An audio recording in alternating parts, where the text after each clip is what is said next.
Nationalist labour Congress NLC കൂത്താട്ടോളം മേഖലാ committee May ദിന ആഘോഷം നടത്തി. കൂത്താട്ടോളം സെൻട്രൽ ജംഗ്ഷനിൽ നടന്ന പതാക ഉയർത്തൽ ചടങ്ങിൽ MM അശോകൻ അധ്യക്ഷത വഹിച്ചു. NLC സംസ്ഥാന പ്രസിഡന്റ് K ചന്ദ്രശേഖരൻ പതാക ഉയർത്തി.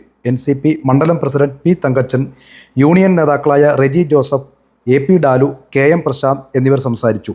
ചിക്കാഗോ തെരുവിൽ ലോക തൊഴിലാളി വർഗത്തിൻ്റെ മോചനത്തിനു വേണ്ടി പോലീസിൻ്റെയും ഗുണ്ടകളുടെയും ഭീകരമായ മർദ്ദനമേറ്റ് മരിച്ചവർക്ക് NLCയുടെ അഭിവാദ്യങ്ങൾ അർപ്പിച്ചു.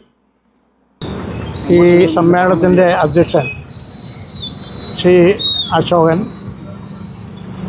യൂണിയൻ നേതാക്കന്മാരായ ശ്രീ റെജി ജോസഫ്, ശ്രീ ഡാലു, ശ്രീ പ്രശാന്ത്, പ്രിയമുള്ള തൊഴിലാളി സുഹൃത്തുക്കളെ, ഇന്ന് ലോകമെമ്പാടും തൊഴിലാളി ദിനമായി ആചരിക്കുകയാണ്.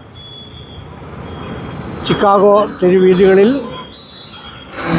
ലോകത്തിലെ തൊഴിലാളികളുടെ സംരക്ഷണത്തിന് വേണ്ടി, അവർക്ക് അവരുടെ അവകാശങ്ങൾക്ക് വേണ്ടിയിട്ട്, അവരുടെ അടിമത്തം ഇല്ലാതാക്കാൻ വേണ്ടിയിട്ട്, അവരുടെ നിലനിൽപ്പിന് വേണ്ടിയിട്ട് ജീവൻ കൊടുത്ത് നേടിയെടുത്ത ഇന്നത്തെ അവകാശങ്ങൾ, ആ അവകാശങ്ങൾ നിലനിർത്തുന്നതിന് വേണ്ടിയും രക്തസാക്ഷികളെ അനുസ്മരിക്കുന്നതിന് വേണ്ടിയും ലോകമെമ്പാടും തൊഴിലാളികൾ ഇന്ന് മെയ് ദിനമായി, തൊഴിലാളി ദിനമായി ആചരിക്കുകയാണ്.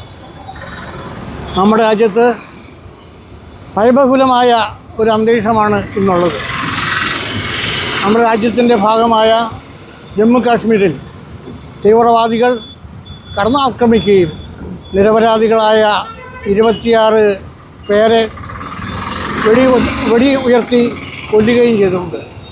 നമ്മളെ സംബന്ധിച്ചോളം ഇന്ത്യ രാജ്യം ഒന്നാണെന്നും ഈ രാജ്യത്തെ മുഴുവൻ ജനവിഭാഗവും ഒന്നാണെന്നും ഈ രാജ്യം നിലനിൽക്കേണ്ടത് നമ്മുടെ ആവശ്യമാണെന്നും മനസ്സിലാക്കിക്കൊണ്ട് ഈ പ്രത്യേക ഘട്ടത്തിൽ ഇന്ത്യയിലെ, പ്രത്യേകിച്ച് കേരളത്തിലെ തൊഴിലാളികൾ ഇന്ത്യ രാജ്യത്തെ തീവ്രവാദത്തിനെതിരെ ശക്തമായി പോരാടുവാനും കൂടെ ഈ അവസരം ഉപയോഗിക്കുകയാണ്.